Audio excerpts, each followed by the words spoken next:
नमस्कार दोस्तों, ओम सूर्याय नमः।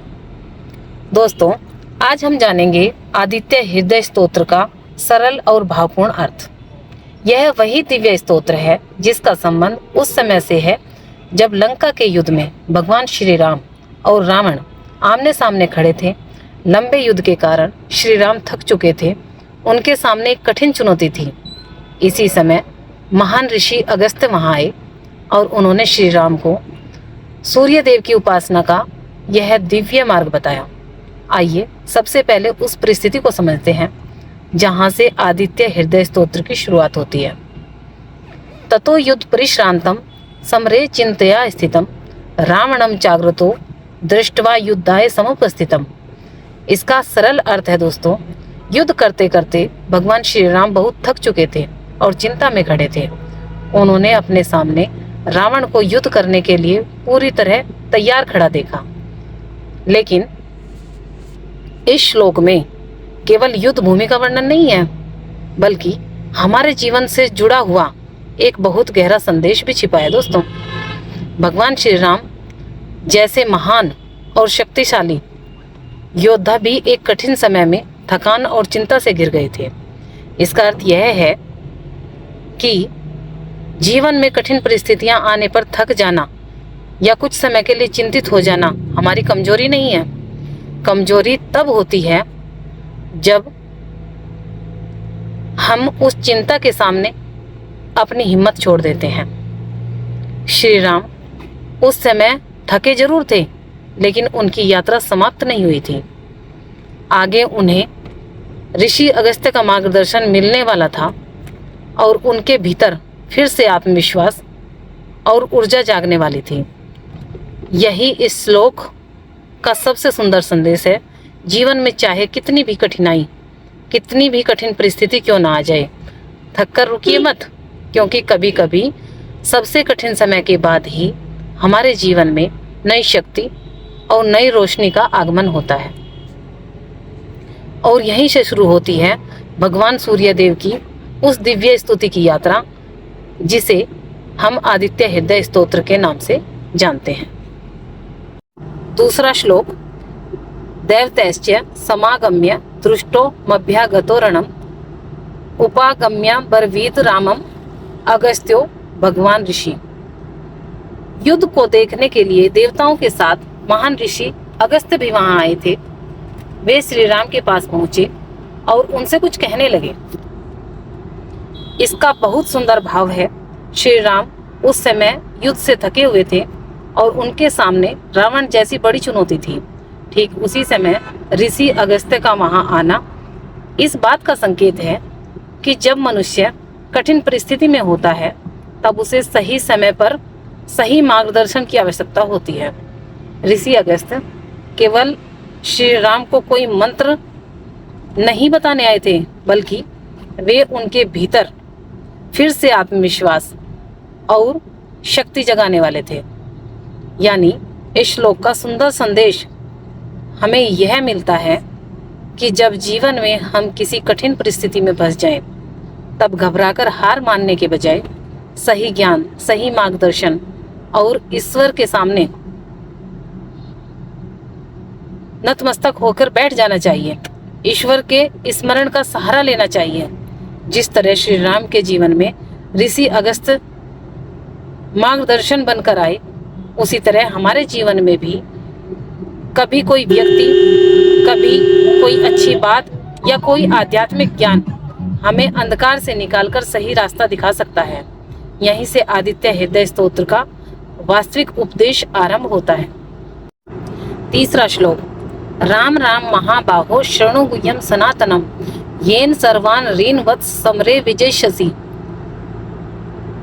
ऋषि अगस्त्य कहते हैं, हे राम, हे महाबाहु, हे वत्स, अब आप इस अत्यंत गुप्त और सनातन ज्ञान को सुनिए। इसके द्वारा आप युद्ध में अपने सभी शत्रुओं पर विजय प्राप्त करेंगे। अब इसका भाव समझिएगा दोस्तों। यहाँ ऋषि अगस्त्य श्री राम को सबसे पहले मानसिक रूप से मजबूत कर रहे हैं। वे उनसे यह नहीं कहते कि सामने रावण बहुत शक्तिशाली है या युद्ध बहुत कठिन है, बल्कि वे श्री राम के भीतर यह विश्वास जगाते हैं कि आप विजय प्राप्त करेंगे। हमारे जीवन में भी कई बार समस्या इतनी बड़ी नहीं होती जितना हमारा भय उसे बड़ा बना देता है। ऐसे समय में सही ज्ञान और विश्वास हमारे भीतर की शक्ति को फिर से जगा सकते हैं। यहाँ शत्रु का अर्थ हम अपने जीवन के भीतर के शत्रुओं से भी समझ सकते हैं, जैसे भय, निराशा, क्रोध, अहंकार और नकारात्मक विचार। इस श्लोक का संदेश है, जब मन सही ज्ञान से जुड़ता है और भीतर विश्वास जागता है, तब कठिन से कठिन परिस्थिति का सामना करने की शक्ति भी पैदा हो जाती है। चौथा श्लोक, आदित्य हृदयम पुण्यम सर्व शत्रु विनाशनम जयावहम जपेम नित्यम अक्षम परमम शिवम। आदित्य हृदय स्तोत्र अत्यंत पवित्र और पुण्यदायक है। यह सभी शत्रुओं का नाश करने वाला और विजय प्रदान करने वाला है। इसका नियमित जाप मनुष्य को अक्षय और परम कल्याणकारी फल प्रदान करता है। अब इसका भाव समझिए दोस्तों। यहाँ शत्रु को केवल बाहर के शत्रुओं के रूप में नहीं समझना चाहिए। हमारे जीवन में भय, निराशा, नकारात्मक सोच, क्रोध और आत्मविश्वास की कमी भी हमारे शत्रु बन सकते हैं। जब मनुष्य श्रद्धा और एकाग्रता से सूर्य देव का स्मरण करता है तो उसके भीतर नई ऊर्जा और सकारात्मकता का संचार होता है। इस श्लोक का गहरा संदेश है कि बाहरी परिस्थितियों पर विजय पाने के लिए या विजय पाने से पहले हमें अपने भीतर के भय और कमजोरी पर विजय पाना बहुत जरूरी है। सूर्य देव प्रकाश के प्रतीक हैं, इसीलिए उनका स्मरण हमें अंधकार से प्रकाश की ओर, निराशा से आशा की ओर और कमजोरी से आत्मविश्वास की ओर ले जाने की प्रेरणा देता है। यही कारण है कि ऋषि अगस्त्य श्री राम को इस स्तोत्र का महत्व समझा रहे हैं, क्योंकि आने वाले युद्ध में केवल शारीरिक शक्ति ही नहीं बल्कि मन की शक्ति और आत्मविश्वास भी उतना ही आवश्यक है। पांचवा श्लोक, सर्व मंगल मांगल्यम सर्व पाप प्रणाशनम चिंता शोक प्रशमनम आयुर्वर्धनम उत्तमम। यह स्तोत्र सभी मंगलकारी वस्तुओं में सबसे श्रेष्ठ मंगलकारी है। यह पापों का नाश करने वाला, चिंता और शोक को शांत करने वाला तथा आयु को बढ़ाने वाला उत्तम साधन है। अब इसका भाव समझते हैं दोस्तों। इस श्लोक में सूर्य देव की उपासना से मिलने वाले कल्याणकारी प्रभावों का वर्णन किया गया है। जब मनुष्य चिंता और दुख से घिर जाता है, तब ईश्वर का स्मरण उसके मन को स्थिर करने और भीतर से मजबूत बनाने में सहायता करता है। यहाँ चिंता और शोक का प्रशमन हमें यह संदेश देता है कि जीवन में परेशानियां आएंगी, लेकिन हमें उनके कारण अपने मन का प्रकाश बुझने नहीं देना है दोस्तों। सूर्य हर सुबह अंधकार को हटाकर प्रकाश लेकर आते हैं। उसी प्रकार हमें भी अपने मन की चिंता, निराशा और नकारात्मकता को दूर हटाकर आशा और सकारात्मकता की ओर बढ़ना चाहिए। इस श्लोक का भाव यही है कि जब मन में श्रद्धा, सकारात्मक सोच और आत्मविश्वास का प्रकाश जागता है तो कठिन परिस्थितियों का सामना करने की शक्ति भी बढ़ती है।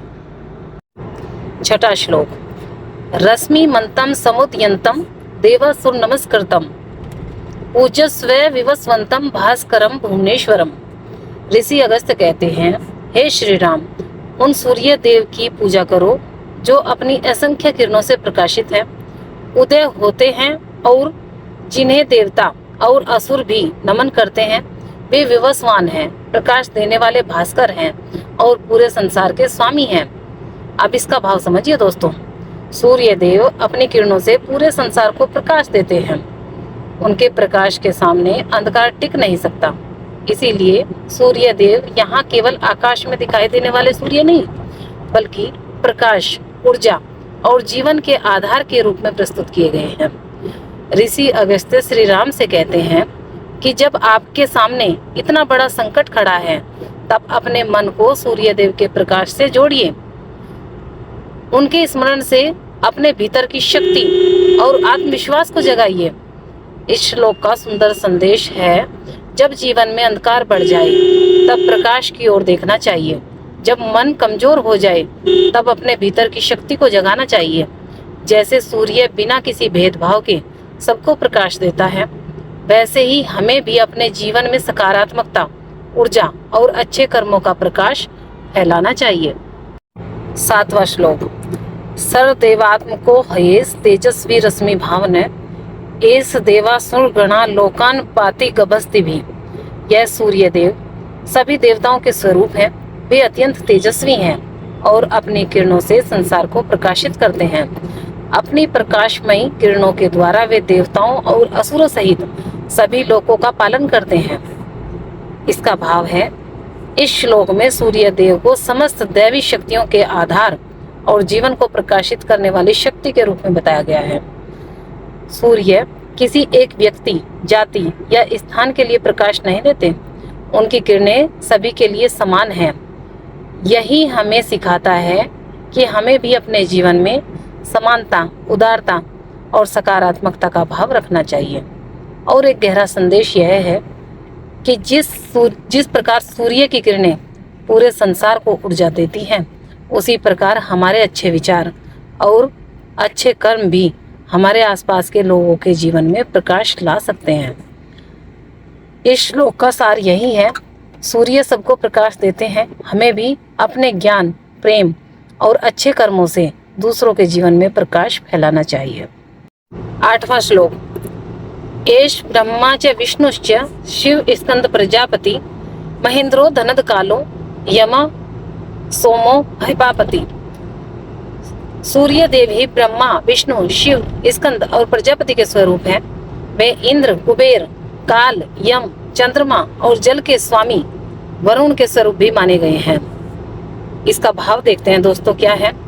इस श्लोक में सूर्य देव को केवल आकाश में दिखाई देने वाले सूर्य के रूप में नहीं, बल्कि समस्त दैवी शक्तियों के एक व्यापक स्वरूप के रूप में समझाया गया है।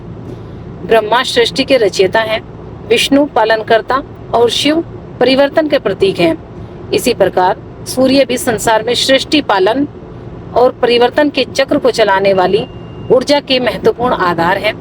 इसका भाव यह है कि प्रकृति की अलग अलग शक्तियां अलग दिखाई देती हैं, लेकिन उनके पीछे एक ही परम शक्ति का आधार माना गया है। हमारे जीवन के लिए क्या संदेश है इसमें? ईश्वर को केवल एक रूप तक सीमित न मानकर प्रकृति की हर जीवनदायी शक्ति में उस परम शक्ति का अनुभव करना, इस श्लोक का सार है। सूर्य देव में समस्त दैवी शक्तियों का प्रकाश और ऊर्जा समाहित है। 9वां श्लोक। पित्रो वस्वे साध्या हयश्विनो मरुतो मनु वायुर्वन्ही प्रजा प्राण ऋतुकर्ता प्रभाकर। सूर्य देव को पितर, वसु, साध्य देवता, अश्विनी कुमार, मरुत, मनु के स्वरूप के रूप में भी माना गया है। वे वायु, अग्नि, सभी प्राणियों के प्राण और ऋतुओं को बनाने वाले प्रभाकर हैं। इसका भाव देखते हैं दोस्तों। इस श्लोक में सूर्य देव को जीवन और प्रकृति के संचालन का आधार बताया गया है। सूर्य की ऊर्जा से वायु, जल चक्र, ऋतुओं का परिवर्तन और पृथ्वी पर जीवन की अनेक प्रक्रियाएं चलती हैं। जब हम कहते हैं कि सूर्य प्राण है, तो इसका भाव है कि सूर्य की ऊर्जा के बिना पृथ्वी पर जीवन की कल्पना करना कठिन है। और जब उन्हें ऋतुकर्ता कहा गया है, तो इसका अर्थ है कि प्रकृति में ऋतुओं के परिवर्तन और समय के चक्र में सूर्य की महत्वपूर्ण भूमिका है।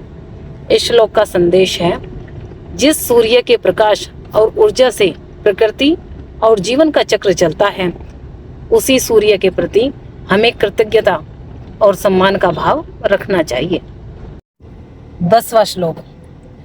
आदित्य सविता सूर्य खग पूषा गभस्तिमान सुवर्ण सदृश्यो भानु हिरण्य रेता दिवाकरः। सूर्य देव को आदित्य, सविता, सूर्य, खग, पूषा और गभस्तिमान जैसे अनेक नामों से पुकारा जाता है। वे स्वर्ण के समान चमकने वाले भानु हैं, हिरण्य रेता हैं और दिन का निर्माण करने वाले दिवाकर हैं। इसका भाव है, इस श्लोक में सूर्य देव के अनेक नामों के माध्यम से उनके अलग अलग गुणों का वर्णन किया गया है। आदित्य यानी कि प्रकाश और तेज के स्वरूप, सविता सृष्टि को प्रेरणा और ऊर्जा देने वाले, खग आकाश में विचरण करने वाले, पूषा पोषण करने वाले, गभस्तिमान किरणों से युक्त, भानु प्रकाश फैलाने वाले, दिवाकर दिन को प्रकाशित करने वाले।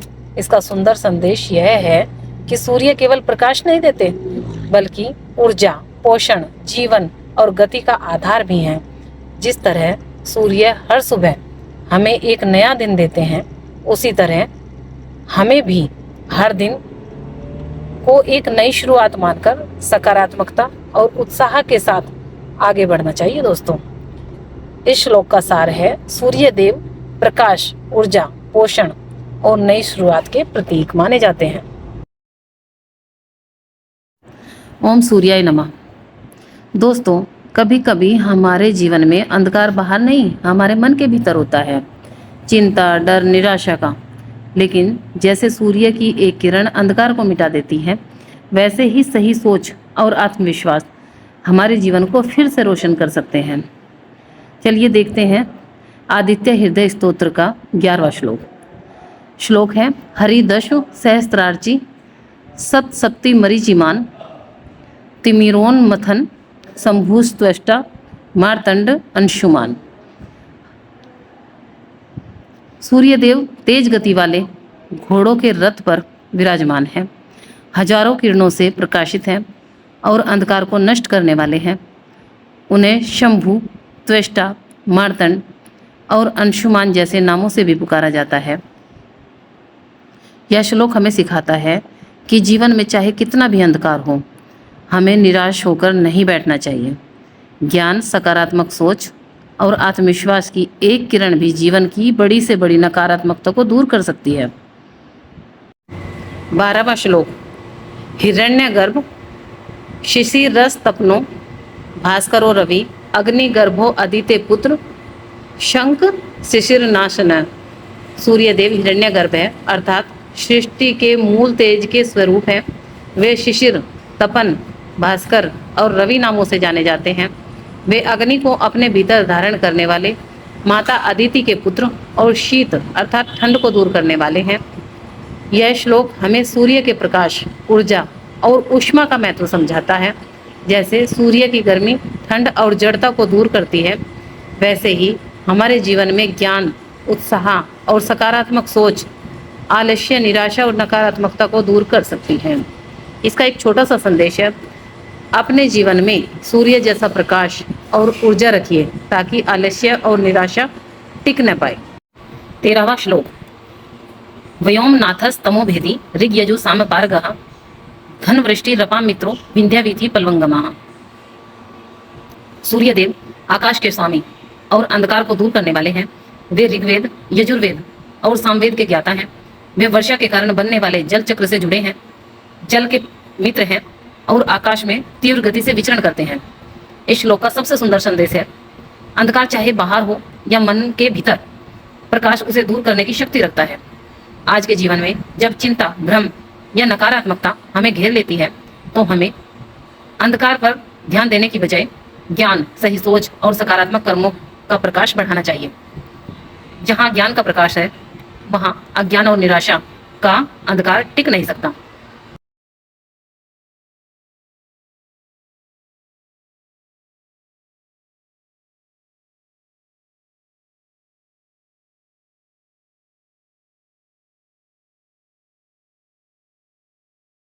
चौदवा श्लोक आत्पी मंडली मृत्यु पिंगल है सर्वतापन है कविर विश्व महातेजा रक सर्वभवोद्भवा।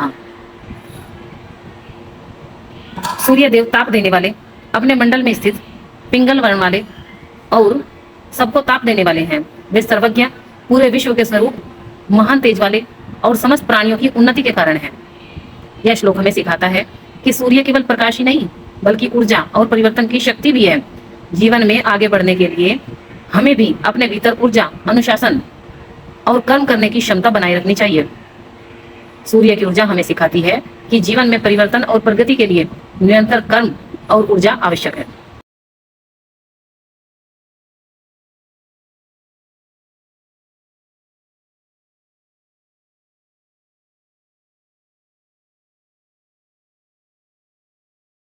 पंद्रहवां श्लोक विश्व गृह तारा नाम अधिको विश्व भावन तेज साम अपि तेजस्वी द्वादशात्मन नमोस्तुते। सूर्य देव नक्षत्रों, ग्रहों और तारों के अधिपति हैं और पूरे संसार का पालन पोषण करने वाले हैं। वे सभी तेजस्वी वस्तुओं में सबसे अधिक तेजस्वी हैं। हे द्वादश स्वरूप वाले सूर्य देव, आपको मेरा प्रणाम है। यह श्लोक हमें याद दिलाता है कि प्रकाश और ऊर्जा हमारे जीवन के लिए कितने महत्वपूर्ण हैं। जैसे सूर्य अपने प्रकाश से संसार को ऊर्जा देता है, वैसे ही हमें भी अपने ज्ञान और अच्छे विचार तथा सकारात्मक व्यवहार से अपने आसपास के लोगों के जीवन में प्रकाश फैलाना चाहिए। खुद प्रकाश बनिए और जहां जाएं वहां सकारात्मकता का उजाला जरूर फैलाएं।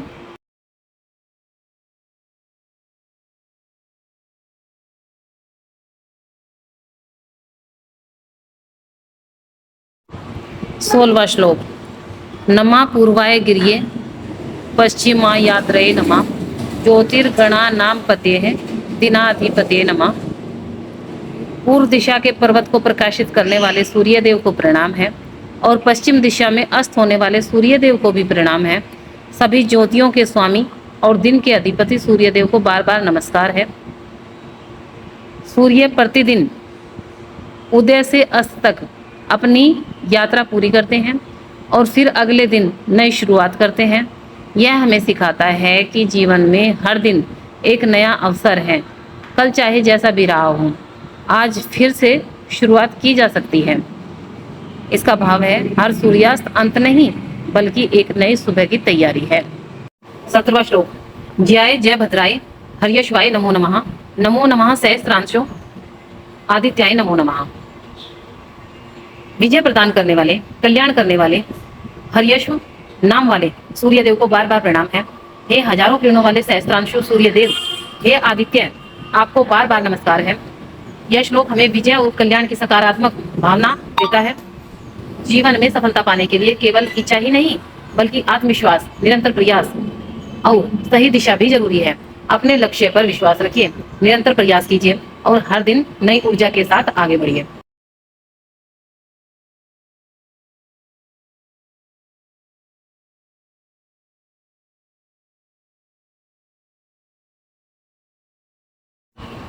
अठारहवां श्लोक। नमो उग्राय वीराय सारंगाय नमो नमः नमा पदम प्रबोधाय मार्तंडाय नमो नमः। हे उग्र और शक्तिशाली सूर्य देव, आपको बार बार प्रणाम है। हे वीर और आकाश में विचरण करने वाले सूर्य देव, आपको नमस्कार है। हे कमल को खिलाने वाले और मार्तंड नाम वाले सूर्य देव, आपको बार बार प्रणाम है। सूर्य की किरणें जिस तरह बंद कमल को खिलाती है, उसी तरह ज्ञान, सकारात्मक सोच और आत्मविश्वास हमारे भीतर छिपी क्षमता को जागृत कर सकते हैं। यह श्लोक हमें सिखाता है अपने भीतर की क्षमता को पहचानिए दोस्तों, उसे जगाइए और साहस के साथ आगे बढ़िए।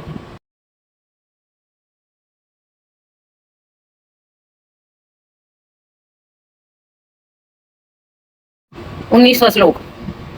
ब्रह्मेशाना च्युतेशाय सूर्यादित्य वर्चसे भास्वते सर्वभक्षाय रुद्राय वपुषे नमः। ब्रह्मा, ईशान अर्थात शिव और अच्युत अर्थात विष्णु के स्वरूप वाले सूर्य के समान तेजस्वी और प्रकाशमान सूर्य देव को प्रणाम है। उनके उस प्रचंड स्वरूप को भी प्रणाम है जो सब कुछ अपने भीतर समाहित कर लेने वाली शक्ति का प्रतीक है। यह श्लोक हमें याद दिलाता है कि सृष्टि में निर्माण, पालन और परिवर्तन तीनों आवश्यक है।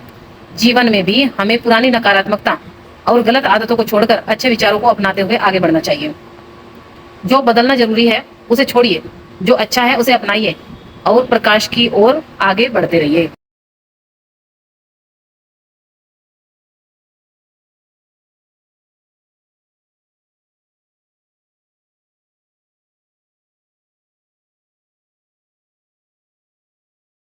तमोघ्नाय हिमाग्नाय शत्रुघ्नाय मितात्मने कर्तघ्नाय देवाय ज्योतिषाम पतिये नमः।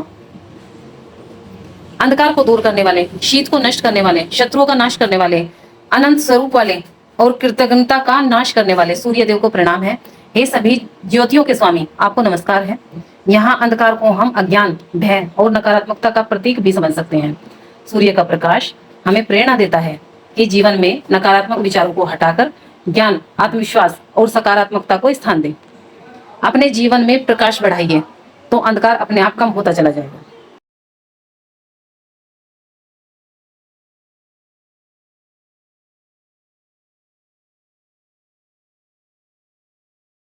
ओम सूर्याय नमः।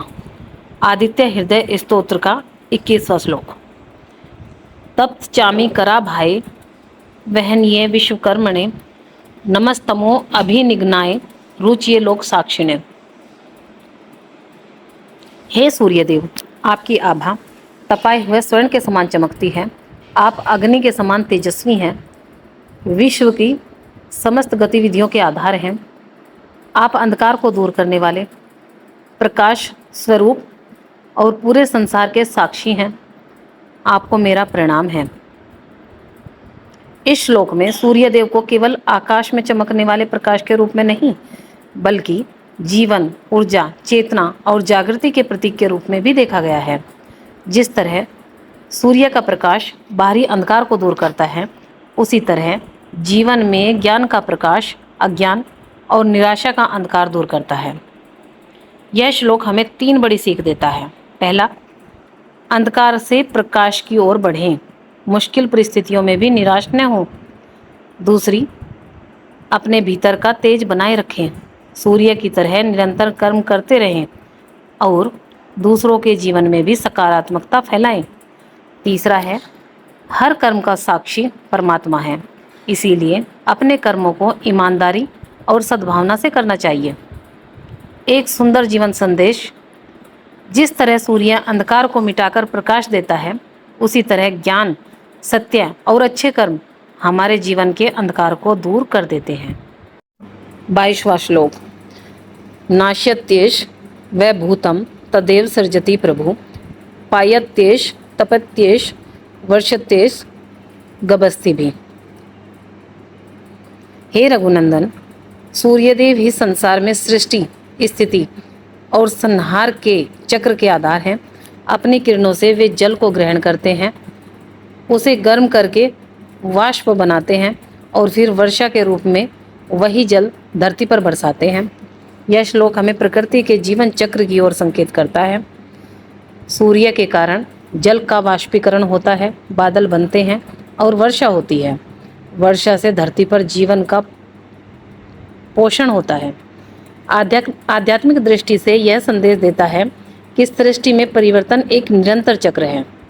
कुछ समाप्त होता है तो किसी नए रूप में उसका पुनः सर्जन होता है। 22वें श्लोक का महत्व है, सूर्य जीवन के आधार हैं, यानी कि प्रकाश और ऊर्जा के बिना पृथ्वी पर जीवन संभव नहीं है। दूसरा है, प्रकृति का संतुलन समझाता है। सूर्य जल चक्र को चलाने में महत्वपूर्ण भूमिका निभाते हैं। तीसरा, कठिन समय में आशा देता है। विनाश के बाद सर्जन और परिवर्तन प्रकृति का नियम है। चौथा है, कर्म की प्रेरणा देता है। सूर्य बिना रुके अपना कार्य करते हैं। हमें भी परिस्थितियों की चिंता किए बिना अपने कर्तव्य करते रहने की प्रेरणा देते हैं। एक सुंदर जीवन संदेश। सूर्य हमें सिखाते हैं कि जीवन में परिवर्तन अंत नहीं है, एक रूप का अंत दूसरे रूप के सर्जन की शुरुआत हो सकता है। 23वां श्लोक। एष सुप्तेषु जागृति भूतेषु परिनिष्ठते एष चैवाग्निहोत्रम च फलम चैवाग्निहोत्रिणाम। हे सूर्य, सभी प्राणियों में अंतर्यामी रूप से स्थित होकर जब संसार के प्राणी सो रहे होते हैं तब भी जागते रहते हैं। वे ही अग्निहोत्र यज्ञ और उस यज्ञ से प्राप्त होने वाले फल के आधार हैं। इस श्लोक का भाव बहुत सुंदर है। हम सो सकते हैं, विश्राम कर सकते हैं, लेकिन प्रकृति की जीवन व्यवस्था कभी रुकती नहीं। सूर्य निरंतर अपनी ऊर्जा से संसार को गति देते रहते हैं। यह हमें सिखाता है कि जीवन में अपने कर्तव्य और जिम्मेदारियों के प्रति जागरूक रहना चाहिए। जैसे सूर्य बिना रुके अपना कार्य करते हैं, वैसे ही हमें भी आलस्य और निराशा से ऊपर उठकर अपने कर्म करते रहना चाहिए। ये 23वां श्लोक हमें सिखाता 3 बातें सिखाता है। 3 बातें कौन सी? सूर्य निरंतर जागरूकता और ऊर्जा के प्रतीक हैं। प्रकृति की व्यवस्था निरंतर चलती रहती है। निष्काम भाव से अपने कर्तव्य करते रहना ही जीवन की शक्ति है। एक सुंदर संदेश। जब संसार विश्राम कर रहा हो तब भी प्रकृति अपना कार्य करती रहती है। इसीलिए जीवन में परिस्थितियां कैसी भी हों, अपने कर्तव्य से कभी पीछे नहीं हटना चाहिए। 24वां श्लोक। वेदाश्च कर्तव्यश्च कर्तॄणां फलमेव च यानि कृत्यानि लोकेषु सर्व एष रवि प्रभु। सूर्यदेव ही वेद हैं, यज्ञ हैं, यज्ञों से प्राप्त होने वाले फल भी वही हैं। संसार में जो भी कर्म किए जाते हैं उन सभी के प्रभु भगवान रवि हैं। इस श्लोक का भाव है कि ज्ञान, कर्म और कर्म का फल, इन सब के पीछे सूर्यदेव की शक्ति विद्यमान है। जैसे सूर्य बिना किसी भेदभाव के पूरे संसार को प्रकाश और ऊर्जा से भर देते हैं, वैसे ही हमें भी अपने कर्तव्य को पूरी निष्ठा और समर्पण के साथ करते रहना चाहिए। कर्म हमारा कर्तव्य है, उसे पूरी निष्ठा से करना ही सच्ची साधना है। 25वां श्लोक। एन मापप्सु कृच्छ्रेषु कांतारेषु भयेषु च कीर्तयन् पुरुष कश्चिन्ना वसीदति राघव। हे राघव, जो मनुष्य संकट, कठिन परिस्थितियों, घने जंगल अथवा भय के समय सूर्यदेव का स्मरण, गुणगान करता है, वह कभी निराश या दुखी होकर डूबता नहीं है।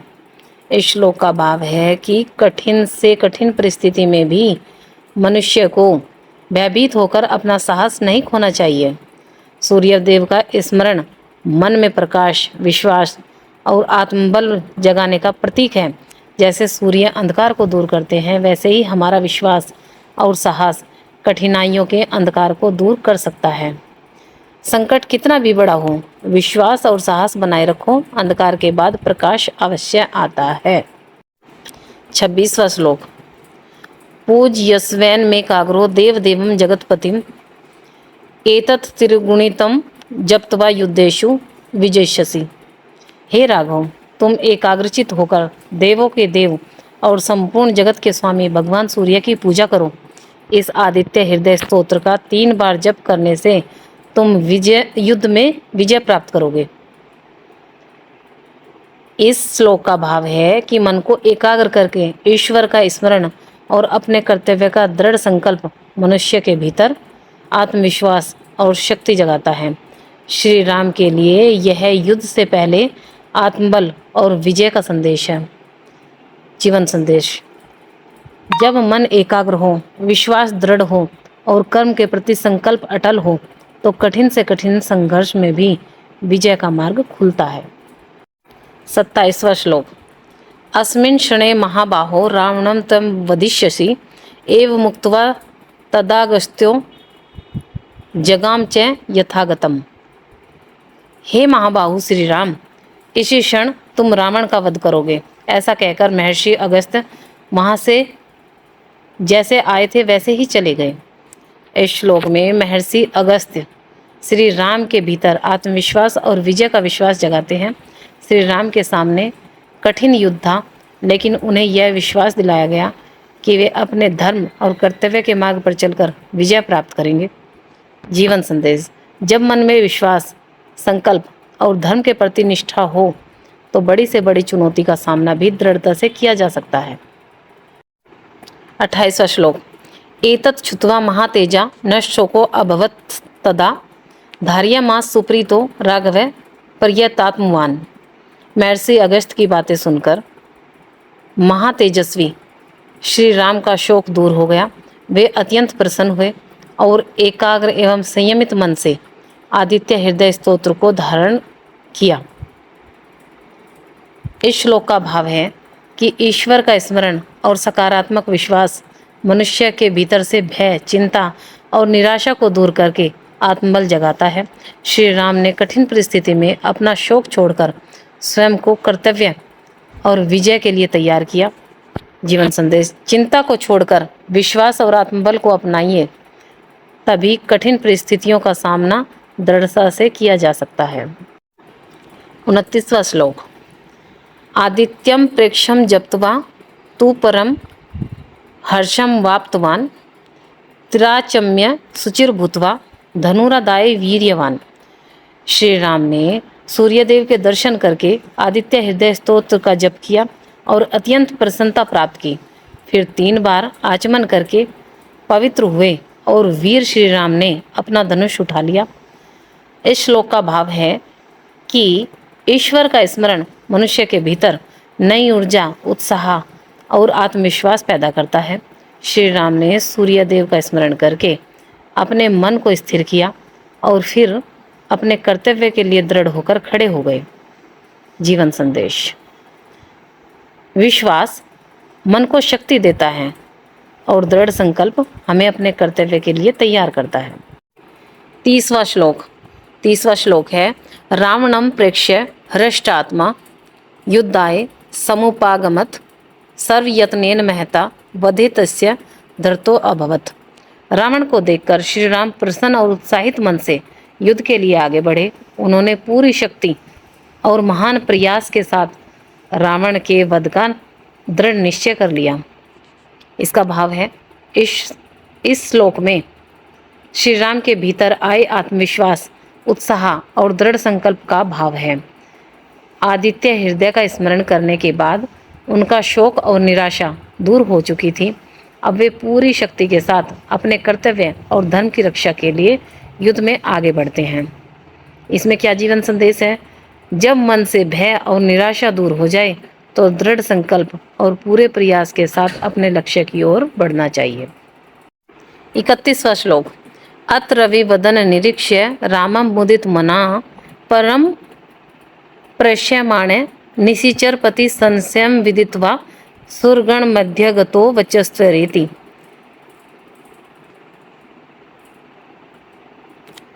तब भगवान सूर्य ने प्रसन्न मन और अत्यंत हर्षित होकर श्री राम की ओर देखा। राक्षस राज रावण के विनाश का समय निकट जानकर देवताओं के बीच स्थित सूर्यदेव ने श्री राम से शीघ्र करो ऐसा कहा। इसका भाव है, इस श्लोक में सूर्यदेव श्री राम के आत्मविश्वास और विजय को देखकर प्रसन्न होते हैं। वे संकेत देते हैं कि अब रावण के विनाश का समय आ गया है। अब श्री राम को बिना विलंब अपने धर्म और कर्तव्य को पूरा करना चाहिए। इस श्लोक का क्या महत्व है? यह श्लोक हमें सिखाता है कि जब मन में विश्वास, शक्ति और सही उद्देश्य हो तो सही समय आने पर हमें संकोच छोड़कर अपने कर्तव्य की ओर आगे बढ़ना चाहिए। इससे क्या संदेश मिलता है? सही समय आने पर संकोच नहीं, साहस और कर्म ही विजय का मार्ग बनते हैं। ओम सूर्याय नमः।